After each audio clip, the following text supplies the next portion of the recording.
ゃあ君はスミちゃん、俺カズヤ。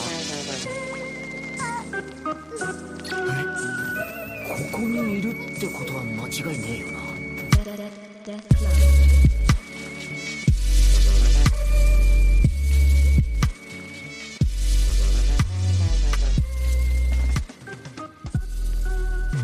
Hey everybody, welcome back to the podcast. Danny here. Today I'm talking to you about Kanojo Hitomishirimasu. So Kanojo Hitomishirimasu, or if I had to guess the translation, it's the girlfriend that's shy with people, or something like that. This is a spin-off manga from Rent a Girlfriend, written and drawn by, of course, Reiji Miyajima, and this is published in Magazine Pocket. Now, this is a magazine that's the home for spin-off series from Weekly Shonen Magazine. Stuff like Rent a Girlfriend, Fairy Tail, Air Gear, a bunch of series that we've talked about here before. This came out in June of last year, and currently it has 13 chapters, and it's on a break at the moment, so I figured, okay, now's a good time to talk about it. Been meaning to read this because I'm a big fan of Rent a Girlfriend, and this manga stars one of the girls, Sumi. She's the wholesome, quiet one who's shy with people, and I know she became like a big fan favorite when she came out, and so she got her own series. Let's go ahead and get into this. Yeah, it involves Sumi in her daily life of trying to overcome her awkwardness and able to communicate with people. To my surprise, there's a lot more connection to this with the main series than I thought. I thought it was just going to be her in different scenarios in each chapter and trying to overcome something new, with, of course, the nice little comedy bits here and there. But as we go into more chapters, we see that she meets with a lot of the main cast of the series, to my surprise. And whether they have conversations or not, varies from person to person. So yeah, it's a nice little wholesome series coming out for Rent a Girlfriend to see more of this character, because I think I mentioned it in the Rent a Girlfriend review that I did a while back, is when the characters aren't relevant to the plot, they just don't show up and aren't mentioned, right?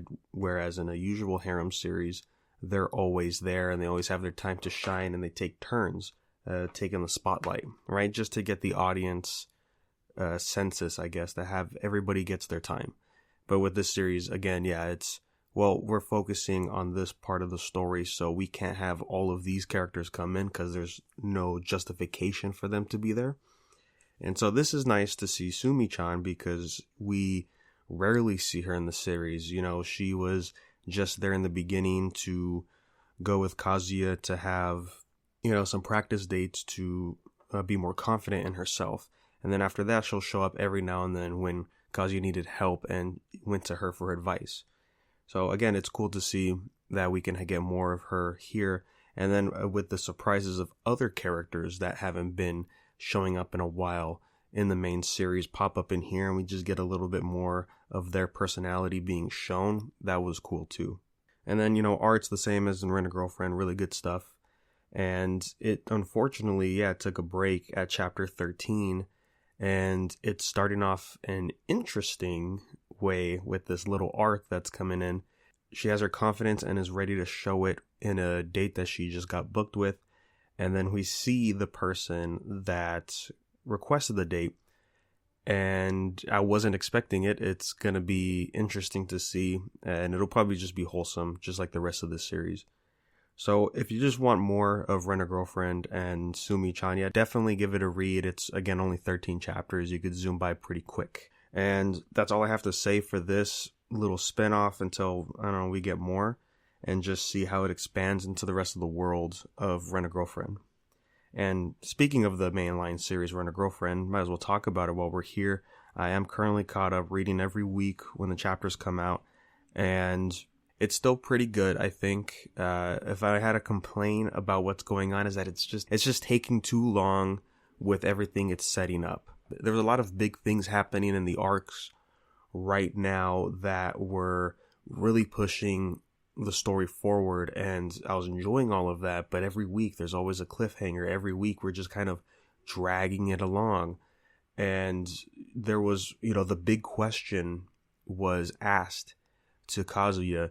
I was like, oh wow, we're really doing this right now? Are we getting closer to the ending? And no, it gets brushed off, or we get distracted. And now I could definitely say we're at that halfway point in a harem series.